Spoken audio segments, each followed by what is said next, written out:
વક્રતુંડ મહાકાય સૂર્યકોટિ સમપ્રભ નિર્વિઘ્નમ કુરુ મે દેવ સર્વકાર્યેષુ સર્વદા.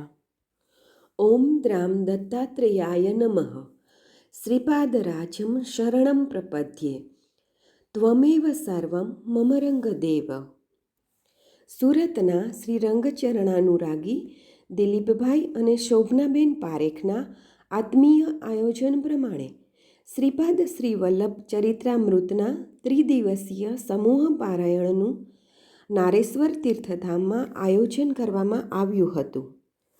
તારીખ 3/7/2024 ને બુધવારથી તારીખ 5/7/2024ના શુક્રવાર સુધી તેમ 3 દિવસ આ પુણ્ય કાર્યનું આયોજન હતું. રંગભક્તોમાં અમાસનું ઘણું મહત્વ છે.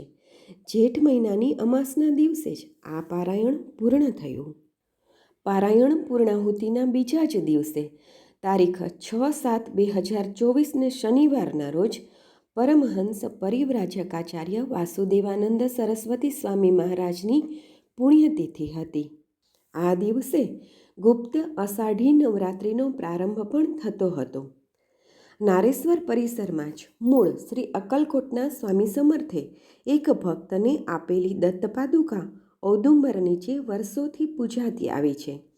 અવધૂત શ્રી શયન માટે જતા અગાઉ નિત્ય આ પાદુકાજીની પ્રદક્ષિણા કરતા હતા.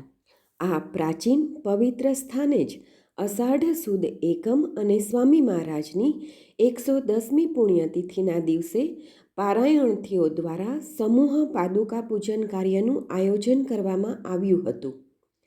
નારેશ્વરમાં જ પારાયણ અને પછી પાદુકા પૂજન, તે જાણે સોનામાં સુગંધ ભળે તેવું પુણ્યશાળી કાર્ય હતું. ઉત્સવ એટલે સ્વની આધ્યાત્મિક ઉન્નતિ.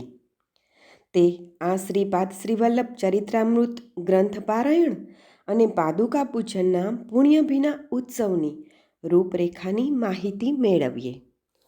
પારાયણના આગલા દિવસે એટલે તારીખ 2 જુલાઈને મંગળવારની સાંજે અવધૂત શ્રીની પાદુકાજીની એક રંગભક્તની કારમાં પૂર્ણ પવિત્રતાપૂર્વક સુરતથી નારેશ્વર પધરામણી કરવામાં આવી.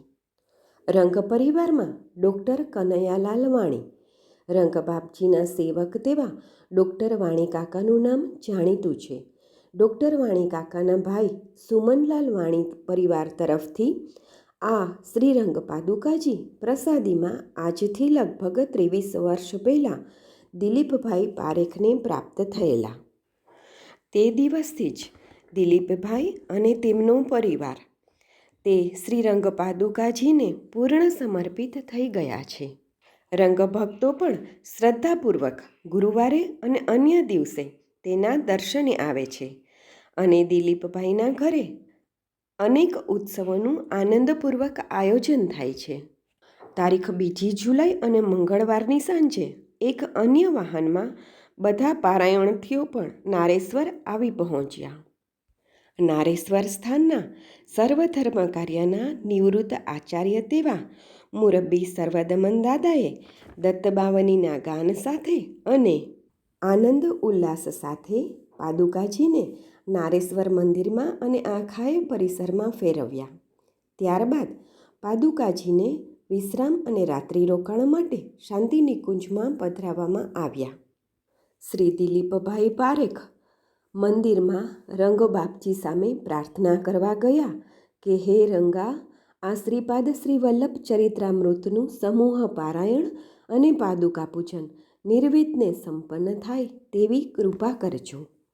પ્રાર્થનાના જવાબમાં રૂકમાઈ નંદને સર્વદમન દાદાના હસ્તે દિલીપભાઈને એક શ્રીફળ અને કળશ અપાવ્યા. શુભ શુકન રૂપે સંકલ્પની સફળતા માટે શ્રીફળ અને ભક્તિથી છલોછલ પારાયણને પૂર્ણ રૂપે ફળદાયી બનાવવાના આશીર્વાદ રૂપે કળશ, તેમ દિલીપભાઈને પ્રસાદી રૂપ રંગા તરફથી આશીર્વાદ મળ્યા. નારેશ્વર મંદિરમાં સંધ્યા આરતી, પ્રસાદ અને આશીર્વાદ મેળવી બધા પારાયણથીઓ એ પ્રસાદ ભોજન ગ્રહણ કર્યો અને પોતાને ફાળવવામાં આવેલ સગવડતાદાયક આવાસમાં આરામ કર્યો. આ બધી વ્યવસ્થા નારેશ્વર તીર્થસ્થાનના ટ્રસ્ટી શ્રી યોગેશભાઈ વ્યાસે કાળજીપૂર્વક કરી હતી. તારીખ 3 જુલાઈ ને બુધવાર તે શ્રીપાદ શ્રી વલ્લભ ચરિત્રામૃત પારાયણનો પ્રથમ દિવસ હતો. સુરત, ભરૂચ, વડોદરા, નડિયાદ અને વાડોલી ગામના મળી કુલ 30 પારાયણથીઓએ આ શુભ કાર્યમાં સામેલ થયા હતા. પારાયણના પ્રથમ દિવસે સવારે જ દિલીપભાઈ અને સર્વદમન દાદાએ શ્રીપાદ પ્રભુ અને સ્વામી મહારાજની દર્શન પ્રતિમાઓ, કળશ અને શ્રીફળની શુભ સ્થાપના કરી. શાંતિનિકુંજમાંથી સર્વદમન દાદા અને અન્ય ભક્તો સાથે એક પારાયણથીના હસ્તે શ્રીરંગ પાદુકાજીની પારાયણ ગૃહમાં દિગંબરાની ધૂન ગાતા ગાતા આનંદ ઉલ્લાસભેર પધરામણી કરવામાં આવી. તાજા ફૂલો, ફળો, મેવા, મીઠાઈ અને દીપકની જ્યોત પ્રગટાવી શ્રી પ્રભુનું પૂજન અર્ચન કરવામાં આવ્યું. અને જુઓ, આ સ્થાપના બરાબર શ્રી ગુરુલીલામૃત ભવનના ઉપાસનાકાંડ વિભાગની બરાબર નીચે જ થઈ હતી. ત્યાં બરાબર ઉપર જ શ્રીપાદ પ્રભુના દર્શન થતા હતા. જાણે ઈશ્વરે આ પારાયણ અને પાદુકા પૂજનના શુભ ભાવનાના સ્વીકારનો આશીર્વાદાત્મક સંકેત આપી દીધો. સ્વયં આશિસ્તુ સત્કર્મ, સત્કર્મ સ્વયં જ ઈશ્વરના આશીર્વાદ છે. સર્વદમન દાદાએ બધા પારાયણથીઓને ગ્રંથ વાંચન શરૂ કરતા પહેલાં શુભ સંકલ્પ લેવડાવ્યો. ત્યાર પછી આદરણીય સર્વદમન દાદા કે જેમનો જન્મ અને નામકરણ તથા ઉછેર, શિક્ષણ તેમ સર્વ કાંઈ સર્વેશ્વર રંગપ્રભુના આશીર્વાદની જ ફલશ્રુતિ હોય. વળી નારેશ્વર સ્થાનની સેવામાં જ તેમણે પોતાનું જીવન સમર્પિત કર્યું હોય. તેવા વ્યક્તિ વિશેષને એક આત્મીયતાસભર ભક્તિભીના હૃદયથી ત્રિમૂર્તિ શ્રી દત્તપ્રભુનો ચાંદીનો સિક્કો ભેટ આપી તેમનું સન્માન કરવામાં આવ્યું.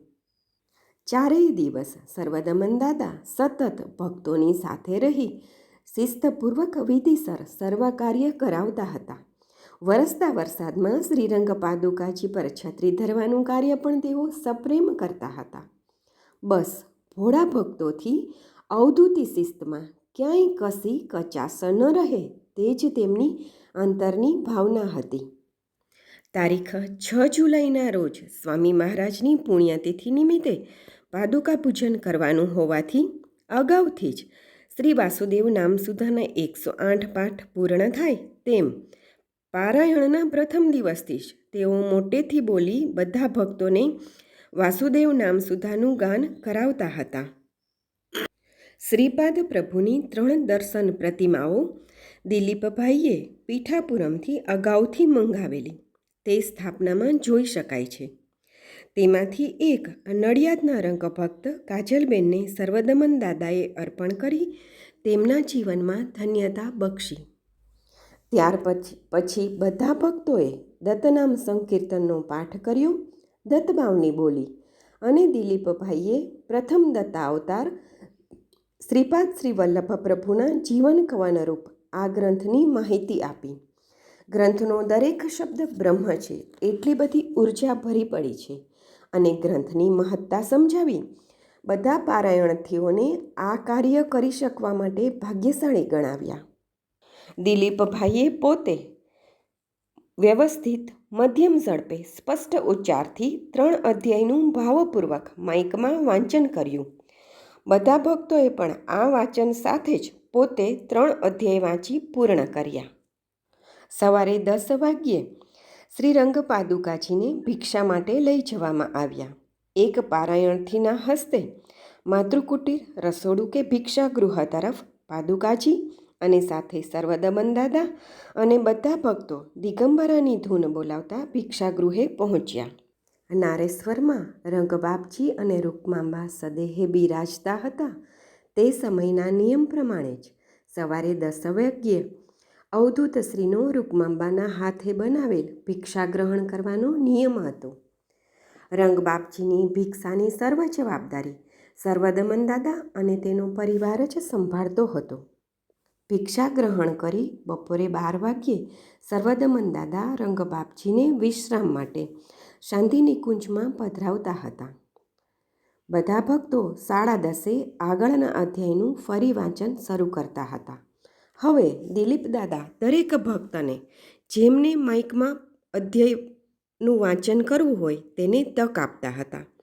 વાંચનાર ભક્ત પણ સ્પષ્ટ ઉચ્ચારથી મધ્યમ ઝડપે વાંચવાની કાળજી રાખતા હતા.